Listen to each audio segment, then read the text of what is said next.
dalšího rozhovoru tady s Čalem, který včera odehrál utkání proti Bohemians Praha. Máme tady na něj pár otázek.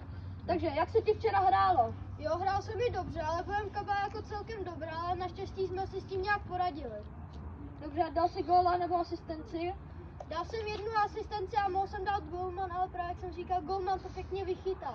Kdo si myslí, že byl nejlepší hráč toho utkání? Utkání rozhodně nový hráč Dmitry, Ukrajinec.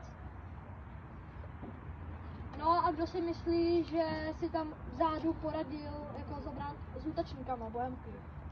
Určitě Bedřich a ještě asi Papi a Vojta. A co říkáš na útočníky?